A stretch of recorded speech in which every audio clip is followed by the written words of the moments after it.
if we look back over time in the skincare space, I think it's fair to say that a number of brands have come to this sector, and with the support, the endorsement, and the recommendation of providers, they've been able to build credibility and recognition amongst consumers in the market. Sure. But the unfortunate reality is that actually over time, the attraction of being available in the direct-to-consumer space becomes a little bit overwhelming for those brands. And very quickly, you find that you've got providers that are competing in the space, not just against other providers in the area based upon clinical quality and differentiation, but actually they're competing with their suppliers in the online space as well, because they're having to compete with the Amazons of this world when it comes to the reselling of skincare products that should be available with the endorsement of a professional, but they are available quite broadly in the online space. And so AlumierMD's proposition is this. We make a commitment to all of our professional partners that the only place that AlumierMD can be purchased is either in their office or directly through AlumierMD's e-commerce portal. Mm-hmm. Now, when a transaction takes place in either of those environments, which are the only environments in which those transactions can take place, the provider immediately benefits with the full retail margin of that sale.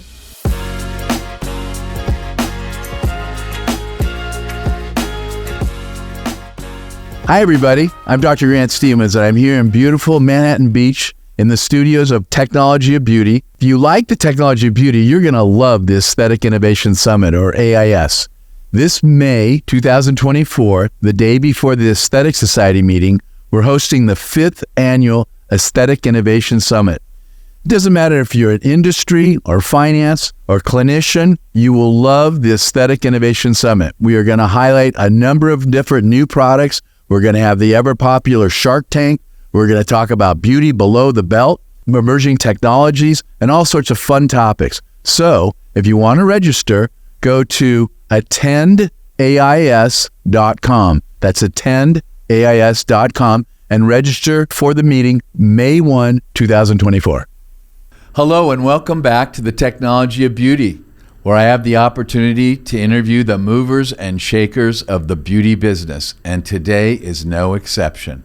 Today I have Dan Hopkins, who's the CEO of Alumier, who's come all the way from Spain today to be here in Manhattan Beach, home of the Technology of Beauty. Welcome. Thank you very much for having me. Should we speak English or should we speak Spanish? Well, we can speak English. ¿Quieres hablar español o inglés? Puedo hablar un poco, yo aprendo, pero no puedo hablar so much. Okay, no se preocupe sobre nada. Nosotros hablamos en inglés, okay? See, that's perfect. And actually, I was expecting I'd see a bit more sunshine having arrived from Spain in Manhattan Beach, and I've been a little bit disappointed today. I am so disappointed that you don't have a sunny day, but you have us. Yep, indeed. Yep. So we're all going to get to know you and Alumier. So let's start with this. I heard an accent. Where are you from? So actually, my accent doesn't necessarily match where I'm from necessarily. I was born in Dublin in Ireland. Okay. As a child, I moved to the UK. So I moved to a little place in the northwest of England called Formby, a little village when I was a bit younger. And that's where I did most of my growing up, is in the northwest of England. Again, Manhattan Beach vibes in the northwest of England, but we were right out by the sea, that was when I was a younger child and spent most of my growing up in But are you primarily Irish? I consider myself to be Irish. All of my family, as far back as it goes, is Irish. We were the first sort of generation to jump out and head to the UK when we moved for my father's work. So I would consider myself quite proud to be Irish. And where did you go to school, your college education or university? Yeah, my college education was also in the UK, but in the southwest of the UK. So I went to the University of Bath, which now, again, there's some debate about how that's said.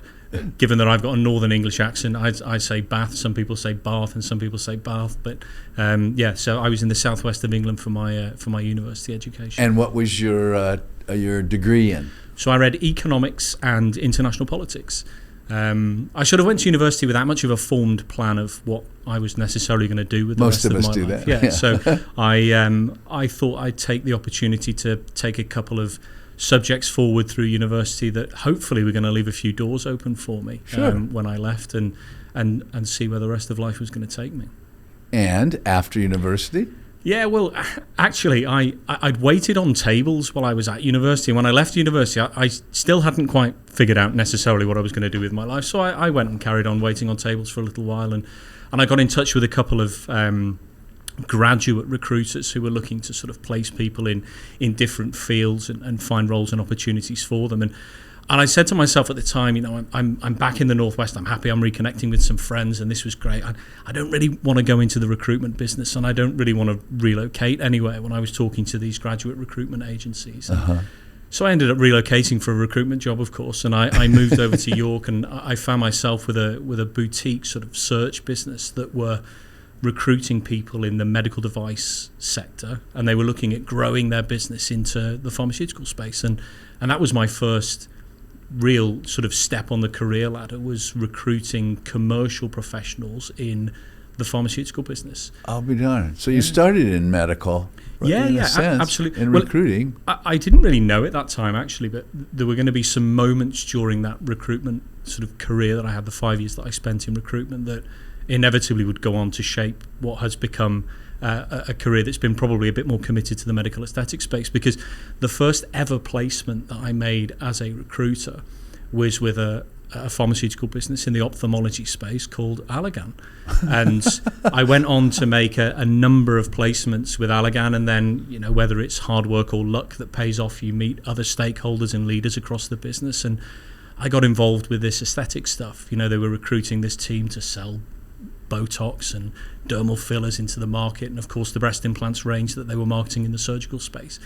And I got to know those guys quite well, and started doing some more recruitment, and placed a number of people into that team until, fast forward 4 or 5 years, there was a role in the northwest of England that they were finding difficult to fill, selling their facial aesthetics portfolio. And I thought, well, this aesthetics business sounds quite interesting. I'll jump the fence and I'll go and give it a go. So I moved back to the Northwest? Yeah, so it took me back to the Northwest of England. It took me into Allergan, and then, of course, I felt like I'd made it. I was a rep for a pharmaceutical company, and life was good. And I'm curious, was David Endicott the head of international at that time? At that time... or Philippe Cezanne? No, so Philippe was obviously the US business. I think Endicott had sort of moved on within the international space, and not many people, certainly from a US perspective, necessarily know, but Allergan they divide the world, historically at least, into 2 regions. So there's the USA, and then there's everything else in the world. And everything else in the world is sort of headquartered out of Marlow in England. But I came in at a time when there was some of the other stakeholders that were in there, the likes of Dan Stewart leading the aesthetics business, sure. and Cara Van Hove in the international space, who obviously now is more She's present on in the US as well. She's in Revell now. And Amber Edwards as well. So there's this sort of whole breeding ground at Allergan of individuals that are still within the space. And it was at that time, though, that I joined Allergan, sort of carrying the product back. I was knocking on doors and selling. Well, effectively, you were working for David Pyatt.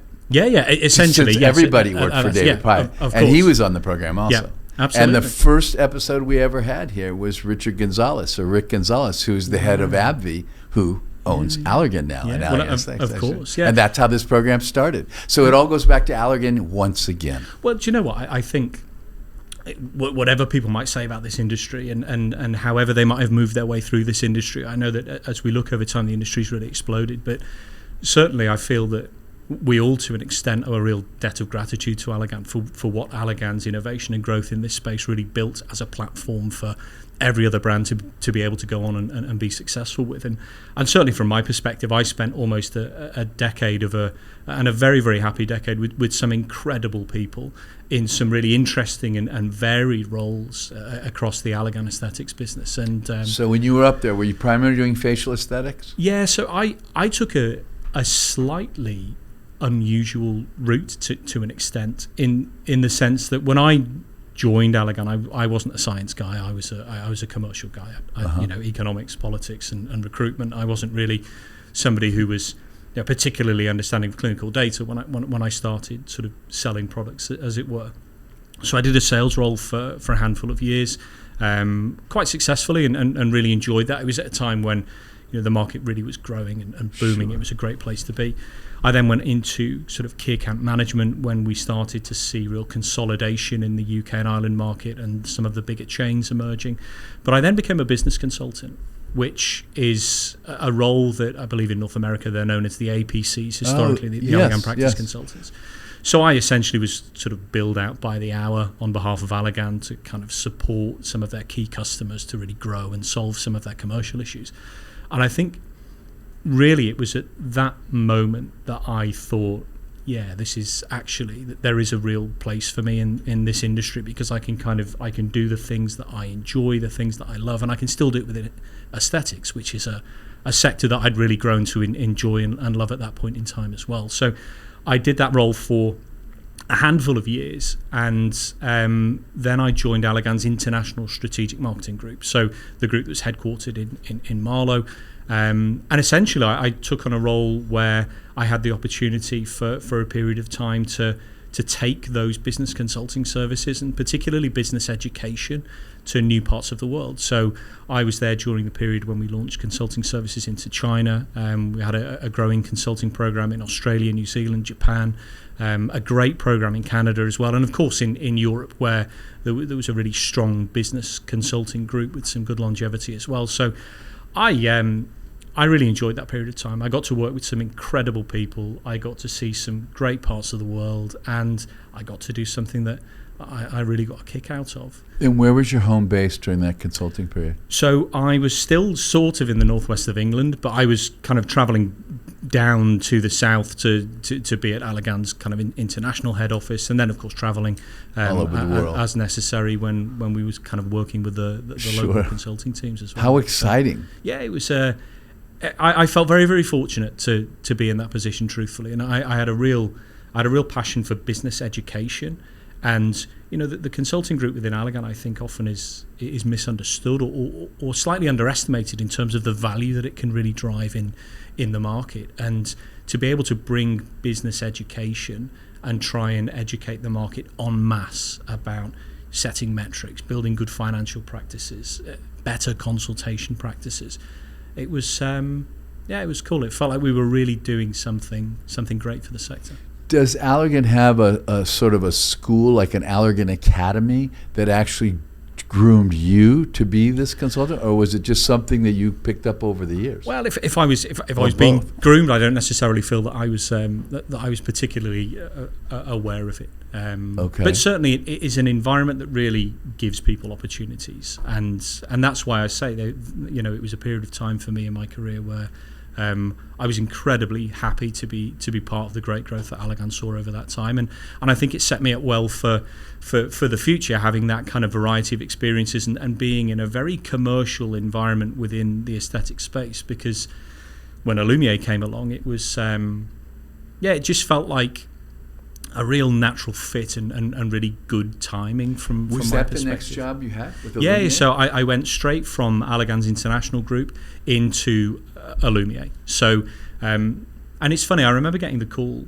from this skincare business who were relatively new. They were kind of coming through their real startup phase in the UK and Ireland.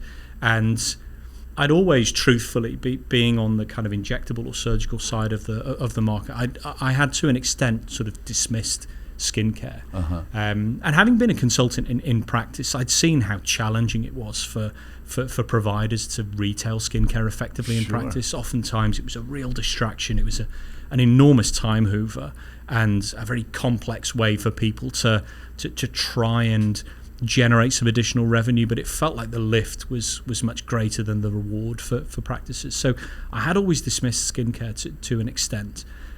And then when I heard the Alumier story, and they said, look, this is the journey that we've been on. We're looking for a managing director for our European business. But this is what we're all about. This is what we stand for, and this is the foundation on which we've built our business, with the commercial proposition of Alumier, the philanthropic side of Alumier as well. I felt to myself that, if I don't scratch this itch and jump out of the corporate environment and really try something a bit newer, a bit more exciting, then I'll never forgive myself. So I jumped at the opportunity, and here I am 4.5 years later. But wait a minute, we're not going to get to here yet. So you're working for Uncle Al. You've gone from sales to the consulting role. They call you. Yep. You weren't working on Skin Medica, right? Because you because I was in the European and the international business. And you felt like skincare was just passé. Yeah. Alumier calls you. You have this opportunity, and at that point, was Alumier considered a startup? Yeah, very much so. Yeah. I think Alumier was still sort of relatively small in terms of its revenue generation within the market. Was it considered a startup? I mean, it had started up at that stage. And actually, was it only distributed in the UK and Europe? So at that particular time, it was in Canada, which is where Alumier's sort of birth was. It was in Canada, the UK, and Ireland. And there were some budding relationships potentially within Europe, but there was no distribution set up really. So it was just Canada, the UK, and Ireland. Okay. And actually, that it kind of appealed to me. You know, I think a commercial consultant at heart. I like to know how things work. I like to know how things scale. I really like seeing how businesses grow when people work effectively together and looking at how you can impact mindset and really build a community of people to drive towards a goal. I'm not really the guy that likes to take all of the risk before the seeds are planted. It doesn't really appeal necessarily to my nature. And so it felt like Alumier had kind of proven that this was something that could be pretty cool, but it needed to go from startup to scale up. And that for me is really exciting because something has started, but now it needs to scale. And that's, I think, a very different type of problem to solve that I've always been personally quite excited by. Okay. And your first position was not CEO. No. So I was the territory manager. Yeah. So I was the managing director for the UK and Ireland and the sort of European expansion plan. Okay. And I did that role for 3.5 years. And you stayed in the Northwest. No, yes and no. And this is where, because obviously a number of things happened during that period of time. So I went to take on this sort of startup to scale up project. And what I didn't know at that time was obviously that someone was just about to pull the plug out of the world. So we first had to deal with Brexit within Europe. So our supply chain, logistics and distribution setup became incredibly complicated almost overnight in the very early days of that process. Then, of course, the COVID-19 pandemic came along. So, for me, originally, I was commuting back and forth during the week to be at our head office, which is down in the Cotswolds, a beautiful part of the UK. But my family was still in the northwest of England, so I was away from home during the week. Then COVID came along, and I was forced to be at home for quite a prolonged period of time. And that's when, of course, a lot of things changed for a lot of businesses. And subsequently, then we made our move to Spain because over that period of time, we'd also started to really expand quite aggressively into the European territory, so looking to build partnerships with new distribution agents. Of course, then I was appointed CEO for the global group. And so my location now is pretty much wherever I need to be. And, you know, my agreement with my wife and my daughter is that, well, if we're going to be at home while you're traveling, we'd like our home to be somewhere that it's a little bit more enjoyable for us to be in, and that's why they're now in the south of Spain, and I spend as much time there as I can, but most of my time elsewhere. The home office for Alumier is? So we have our corporate head office is in Toronto. Okay. We also have our UK and European offices in the Cotswolds in the UK. Right. And we have an office just down the road here in Santa Ana in Southern California. That's right. And where's the product produced? So we manufacture in North America. All of it? Yeah, correct. So our full range of professional and so our in-office treatments as well as our home care range, all manufactured in North America. Okay. And let everybody know where exactly you live in Spain. So I live, I live in a place called La Alcaidesa, which is just to the west of Sotogrande. So it's in the Cadiz region. So for anybody that knows their Spanish geography, it's just down in the southwest corner near to Gibraltar. Mm-hmm. So actually, I'm very fortunate that from home I've got a nice view of North Africa and Ceuta. It's to be able to see Morocco over the Gibraltar Straits when I get the opportunity to be at home is it's pretty. I know nice. Right where you are. Yeah, I've been absolutely. right there to cross. Yeah. I'll be darned. And you flew from Spain today? I flew last night. Yeah, night. I think I'm currently on. It's about 11 p.m. for me at the moment, but it's no, all right. It's not. It's whatever it is here. Whatever it is. You're a man of the world. Absolutely. It's the time where you're at. Yeah. I know that anyone who travels as much as you do cannot be bothered by jet lag. Yeah. Okay, so you're now running Alumier. Yep. Give us the value proposition. Why should a physician have Alumier, and why should the patient use Alumier?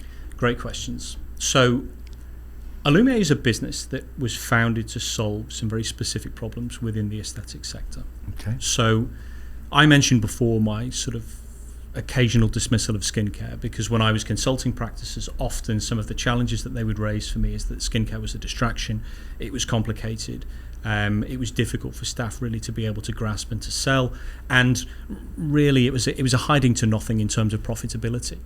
And that's what gives birth to one of the first problems, and perhaps the primary commercial problem that Alumier solves. And if we look back over time in the skincare space, I think it's fair to say that a number of brands have come to this sector, and with the support, the endorsement and the recommendation of providers, they've been able to build credibility and recognition amongst consumers in the market. Sure. But the unfortunate reality is that actually over time, the attraction of being available in the direct-to-consumer space becomes a little bit overwhelming for those brands, and very quickly you find that you've got providers that are competing in the space not just against other providers in the area based upon clinical quality and differentiation, but actually they're competing with their suppliers in the online space as well, because they're having to compete with the Amazons of this world when it comes to the reselling of skincare products that should be available with the endorsement of a professional, but they are available quite broadly in the online space. And so AlumierMD's proposition is this: we make a commitment to all of our professional partners that the only place that AlumierMD can be purchased is either in their office or directly through AlumierMD's e-commerce portal. Now, when a transaction takes place in either of those environments, which are the only environments in which those transactions can take place, the provider immediately benefits with the full retail margin of that sale. So in order to kind of take that to a point where we can actually stand by that commitment, we've invested millions of dollars over a number of years in building out proprietary and patented anti-divergent technology, which exists in each individual unit of our products, all the way down to the unit carton level. So what that means essentially is that any AlumierMD product that comes off of our production line at any point in its life, we're able to scan and identify that product to an individual unit level. So it can tell us who we sold that product to and when we sold that product to them, which clinic they were attached to, etc. So when a professional provider joins our network, they sign a contract, a license and distribution agreement, which clearly sets out our anti-divergent policy. And it states that customers should not be selling online through unauthorized channels. They can sell in their practice, and they can sell online through their AlumierMD portal. And if we find products in unauthorized or diverted third-party channels, we're able to reacquire those products and scan them and identify who's caused that breach, so that we can stamp out those breaches, making sure that we keep products within the desired channel and we can control where those products are supplied. And as a result of that, we've been able to make sure that Alumier is not a brand where patients will sit after a 30, 40 or 45-minute consultation with a provider and say, well, actually, thanks for the recommendation, doc, but I can get it $50 cheaper on Amazon and it'll be delivered at home by the time I get there. But actually, we're able to ensure that Alumier is available in your clinic, or Alumier is available through your online e-commerce portal, which we provide, and you make a full margin for every transaction, regardless of where the transaction takes place. What if a person who is not a patient contacts Alumier and wants to purchase the product? Yeah, so this actually... Does that person need a physician? Yeah, well, I think that in reality, when we look across our portfolio, there are, of course, a number of our products, and we formulate really actively with clinically validated percentages of active ingredients. And so there are some products in our portfolio, of course, whether it's our retinol formulations, whether it's some of our more specialty serums, that if not used correctly or under the guidance of a professional, could potentially cause a patient a little discomfort or an undesired result. But one of the great things about our platform, you've just highlighted, Grant, because if a patient comes to our platform and they don't have a physician yet, what we're able to do is give them access to an area of our portfolio that is slightly less active, perhaps, maybe our sunscreen portfolio, some of our cleansers, moisturizing products, etc. Will allow them to make a purchase, but only on the grounds that they choose an identified physician to partner with. Okay. So if I came to the site and I'd never been there before, but I'd heard about these products on Instagram or through YouTube or wherever it might be, I could choose that I might want to buy my sunscreen and my moisturizer, and I'll select your clinic. Now, the great thing that happens then is that you get an email and it says, hey, Grant, congratulations. This guy, Dan, has just joined your practice. Here's $100 of sales margin because he's already transacted. So that goes in your pocket. Now you can reach out to him and give him a consultation, and perhaps you might want to talk to him about the other services that you have in your practice. That's brilliant. So not only are you not paying for new patients, but in theory, I'm paying you to take new patients. Crazy. Which is a model that really at this moment in time doesn't exist anywhere else. Yeah, I've not heard that model by any company.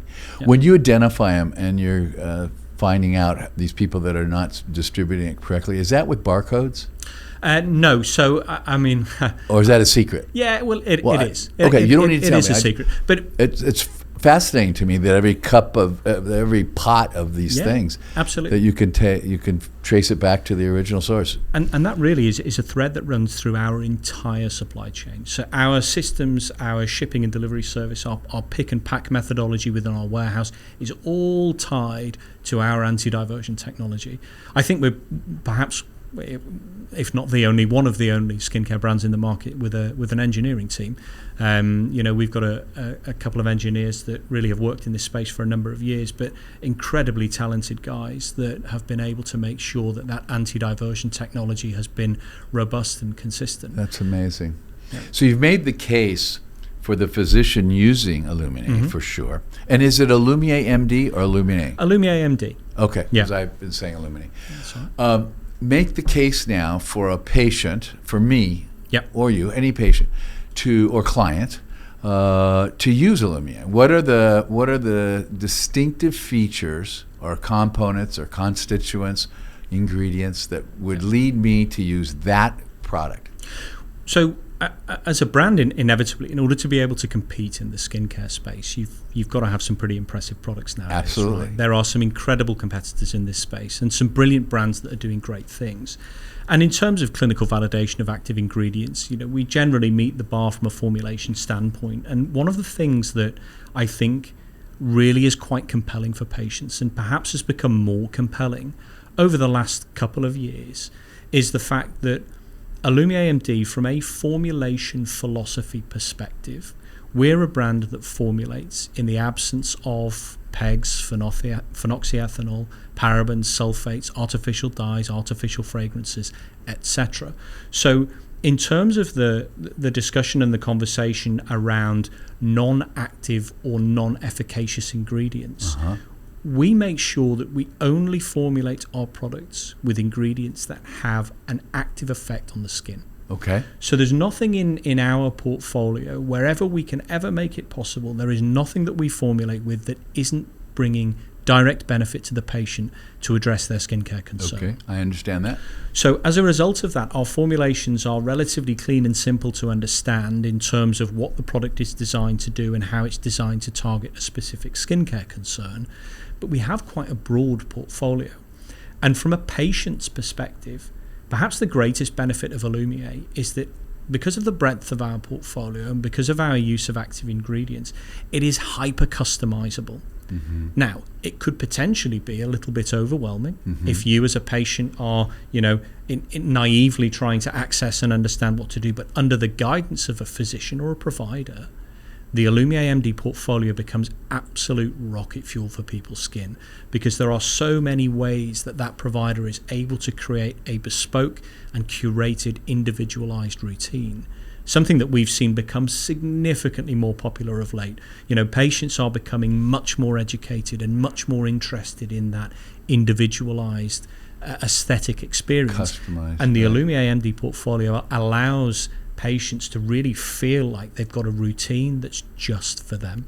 And that's something that's really exciting because it can target specific skincare conditions to an individualized patient level. And what's more, we've also got, I mentioned our engineering team. And so it would be remiss of me not to call out probably one of their greatest pieces of engineering, is that actually sometimes I think skincare suppliers forget that there are opportunities to innovate outside of just formulations, just the cream that's in the pot. There is more innovation that we can potentially bring to the market. And perhaps our hero product is our Everactive C+E plus peptide serum. So that specifically is our vitamin C serum. And for anybody that isn't familiar with it, give it a Google, go and check it out. But it's Alumier's Everactive C&E. And we know that the most bioavailable form of vitamin C is 15% L-ascorbic acid. Okay. We also know historically that vitamin C generally is pretty unstable. Right. It's a difficult thing to try and maintain stability with once it's in formulation. And so we see very strawy, very oranged and very brassy vitamin Cs when they arrive at the patient's door. And sometimes you get that crispy opening of a product because you've got the crystallization and the oxidation of vitamin C. But our engineering team developed a proprietary cap for our vitamin C product. So when a patient receives an Alumier vitamin C, they get 3 15ml vials. Okay. And in those vials are contained a vitamin E and peptide solution, and contained in a sealed chamber in the cap is 15% crystallized L-ascorbic acid. Okay. So when the product arrives at the patient's door, essentially the patient becomes the last chain of the manufacturing process, and they release that crystallized L-ascorbic acid, and immediately they create for themselves the freshest vitamin C serum that is available because it's manufactured by the patient the minute before it's applied. And that supply of 15 mil will last that patient for probably 30 to 45 days before they then move on to vial number 2 and vial number 3. So we're constantly providing people with the perfect proportion of specifically curated, fresh, newly activated vitamin C at the point of use. So there are bits of innovation in the portfolio from a patient's perspective as well that are particularly compelling. And that formulation and that vitamin C, you've got me saying now, we say vitamin C. You've got me talking like a Brit. Oh, I'm sorry about that. What is its end goal? Well, if you had to tell a patient, why should they put that on the skin? Is it about browns? Is it about reds? Is it about tone? Is it about texture? Is it about thickness? What is the effect of that vitamin C? Well, truthfully, vitamin or vitamin C is a super powerful antioxidant, which brings benefit to all skin types and tones. And as a result of that, we have some fantastic clinical data that demonstrates a positive effect on wrinkle depth and the appearance of age within the skin after an application of just 56 days.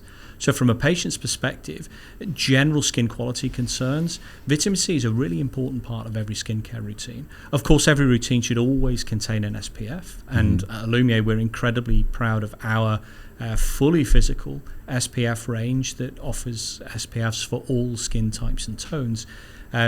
But vitamin C should certainly feature probably as number 2 behind a good SPF in a routine. And then, of course, a vitamin A is probably something that's very important for people to be considering as they think of the essentials in building out a skincare routine. And how far does this penetrate in terms of the skin? Is it all epidermal? Is there any dermal? Is there any subdermal? Yeah, so, I mean, do you have any mobilizers or anything that accelerate penetration? Our matrixyl synth-6 peptide is a really active peptide that achieves slightly deeper penetration, and equally is an incredibly powerful stimulator for the skin. But from the patient's perspective, we're a brand that is not, again, to go back to that idea of what's one of the really compelling reasons for patients to use us. AlumierMD is a brand that is driving real results for real patients and demonstrating incredible efficacy in terms of delivering skincare outcomes. But we do that in a particularly non-aggressive way. When I mentioned before the fact that we as a brand are formulated in the absence of PEGs, parabens, sulfates, dyes, artificial fragrances, etc., I think one of the greatest applications and uses of AlumierMD is alongside other treatments and treatment applications in the practice. So as a brand, we're not aggressively targeted at really creating, rapid action in the skin, but more of a balanced and efficacious outcome for patients that are really trying to address their skincare concerns without an aggressive approach to treating the skin. Interesting.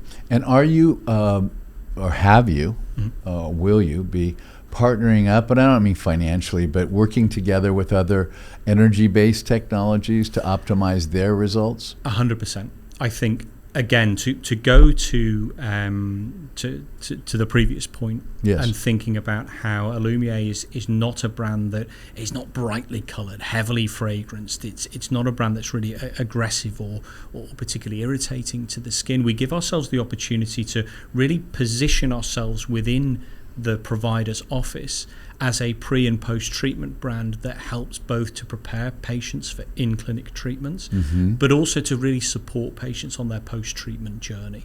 And as a result of that, we've actually been working quite hard to curate a number of individualized kits and packages that really support that mindset of skin preparation and post-treatment support. So we have a curated kit called the Prep and Enhance kit, which does exactly that, one for discoloration and one for rejuvenation. So the discoloration kit is focused a little bit more on treatments to address discoloration and hyperpigmentation in practice, and rejuvenation is a bit more of a kit to more broadly address other treatments that might happen in practice.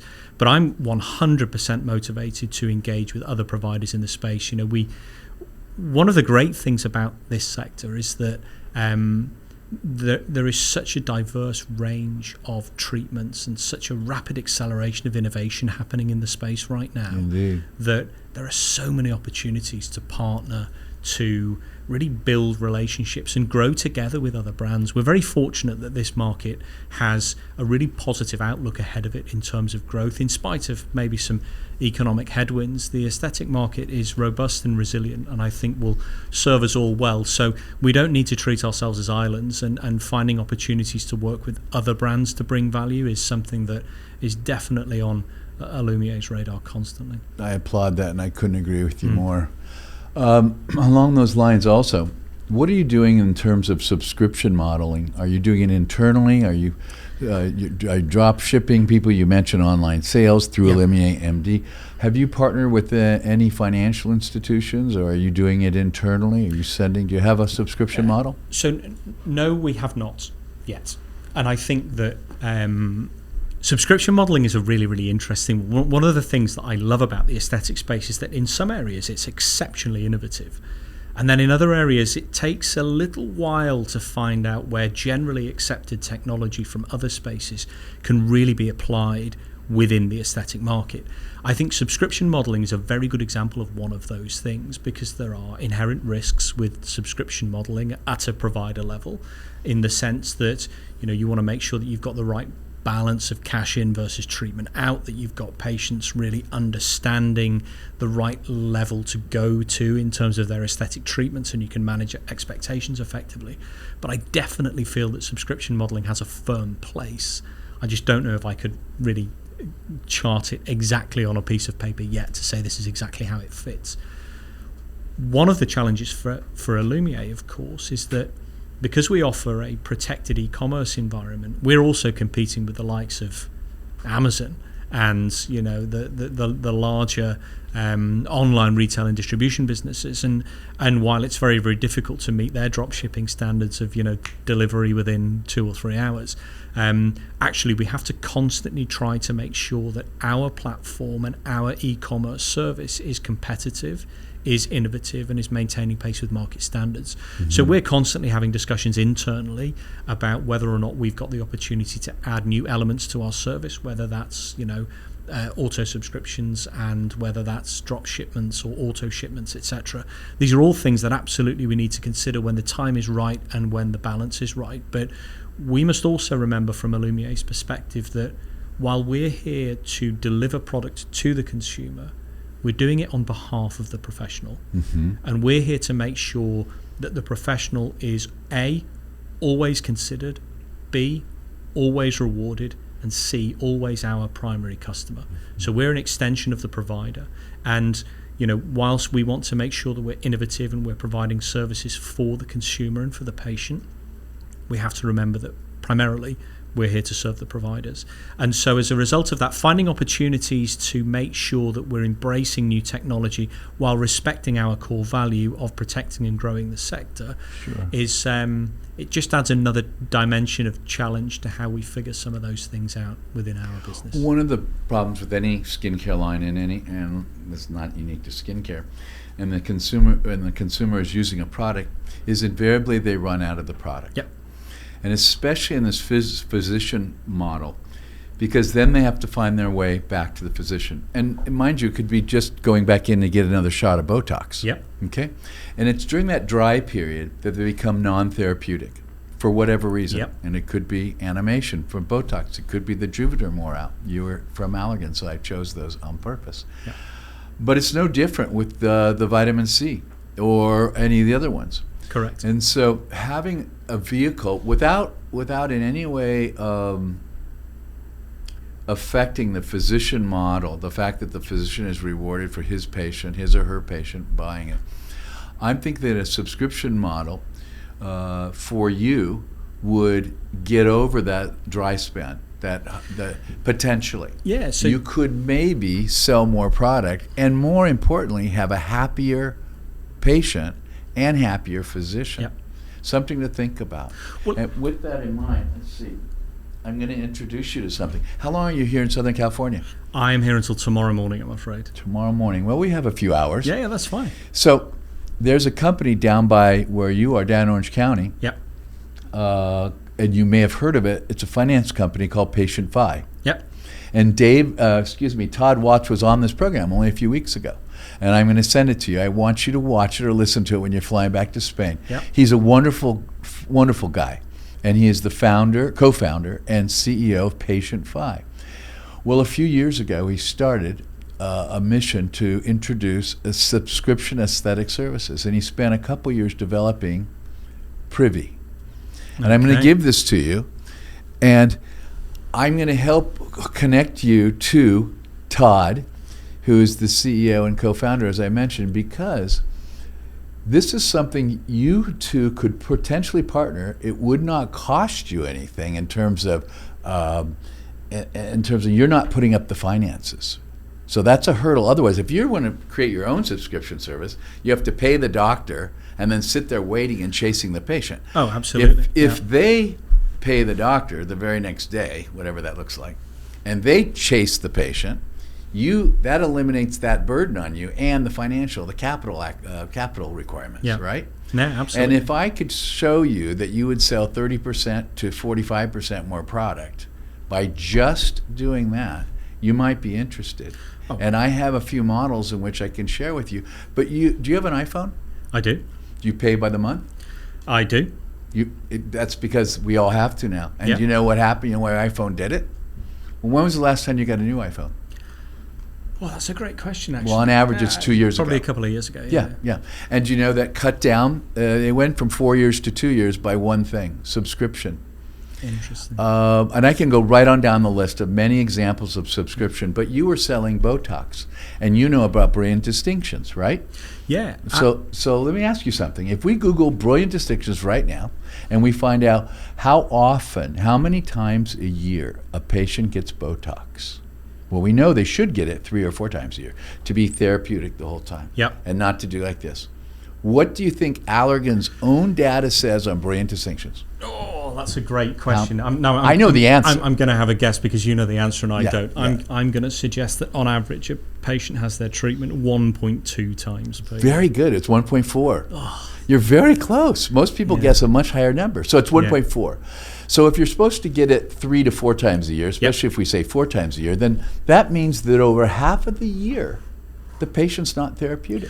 Oh, you're absolutely right. And actually, and this is a fascinating conversation that I absolutely would love to explore further. And I think that, well, Grant, I've always found you fascinating. And so me, of course, also. This is But I thought that's the natural synergy. Yeah, absolutely. And I think for us to try and squeeze the problem from both ends is really important, because you mentioned the challenge of patient compliance. And the minute they drop off and they start to lose efficacy because they're not using their product, because they hit that dry spell, they've run out of product, it creates a challenge. Now, historically, that creates a number of challenges. Challenge number 1, patient has to find the opportunity to go to the provider's office, to book themselves in, to have a conversation, to buy a product, to go home. Okay. Challenge number 2, the provider needs to find time to actually consult and discuss that with the patient. Mm-hmm. And actually, that's not really very value-driving time for the provider necessarily, because they're spending 15 or 20 minutes having a discussion with the patient to determine that their retinol and their vitamin C serum and their particular SPF is still appropriate for them, and off they go. So from our perspective, we've already taken a giant leap towards solving that problem, which is that with the AlumierMD e-commerce portal, when a patient runs out of their product in the morning, they go, they take out their iPhone, which they probably have for 2 years or less. They go onto the AlumierMD e-commerce portal, they add their product to their basket, and they click buy. Now, brilliant. The thing that happens then is that the provider gets a notification that says, hey, Grant, congratulations, there's $50 that you've just made in retail commission. Sure. And the patient gets their product delivered within a couple of days to their door. Now, that doesn't solve all of the problems in the equation, because the opportunity to then still have seasonal skincare reviews, to cross-sell, to upsell, etc., which is why actually when I talked about keeping our platform competitive, we've done a lot of work to build functions into the AlumierMD e-commerce platform to make sure that the provider still has the opportunity to push suggestions and seasonal notifications and purchase recommendations directly to the patient as well. Mm-hmm. So while we've not quite fully automated the process, we've taken a pretty big step, and it's opportunities like this that just help to really close the loop on things like that, and certainly something we've been conscious of. The other thing it helps with, you just reminded me, is let's say the person does come back on and she or he buying 2 or 3 or 4 products, and that costs them let's say $600. Yep. If through subscription they only pay $50 a month, like your iPhone, they're more likely to buy that 5th product or 6th product. So let me tell you what happened with Botox sales. So 1.4 times a year to 1.6 there are 2 different terms that answers that Allergan will give you on brain distinctions. So 1.4 to 1.6. We can split the difference and call it 1.5. And we know it should be 3 to 4. Yeah. Okay. By the addition of subscription aesthetic services, and just by that alone, it went to 3.4. Wow. Now, that happened in my practice. It happened in practice in Northern California and all over the country. We did this in a small beta test. Then we decided to try it with another manufacturer that that begins with a G. And we did it with their toxin that begins with a D. And lo and behold, the same numbers, 2x. Then we thought, well, let's look at it with fillers. It ends up being about 50 to 70% increase. And looked at cross-selling. With that other company, Galderma, there was a 24% incidence of a patient having 2 products at once. When it went to subscription, it went to 48. It doubled. Yeah. So I'm going back to your skincare now. I'm making a case to consider this because, and still keeping everything intact, if I can pay $50 a month as opposed to $500 or $600 right now, or even $100, I'm far more likely to say, what a great deal.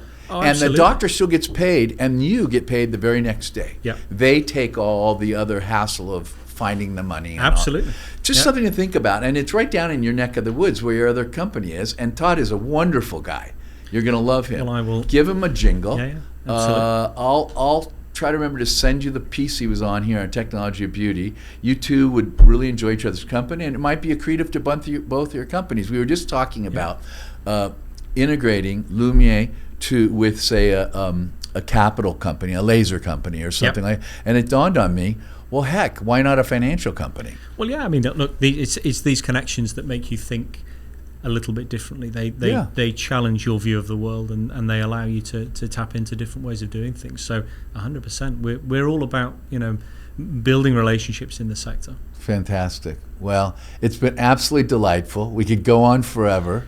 We could. And I want to thank you for coming all the way out here and for joining us here on the Technology of Beauty and sharing. And we wish you nothing but the best for AlumierMD. I look forward to working more closely with you on whatever level I can and just spending time. And I know we're going to be at meetings together. This year I'm off to Scale in Nashville. I know you are. And by the time this airs, we'll have already seen each other in Nashville. And I don't know if you're going to Aspen for Cosmetic Boot Camp in June. I am not quite sure whether I'm going to be there, but I know the AlumierMD team certainly is going to be there. Well, we'll be there also. And the Technology of Beauty may also be there. So let your team know to keep an eye out for us. And it's been an absolute delight. Thank you very much. Pleasure as always, Grant. And I want to thank all of you for joining us on this exciting episode of the Technology of Beauty. Keep your eyes on AlumierMD. Take care. See you next Tuesday.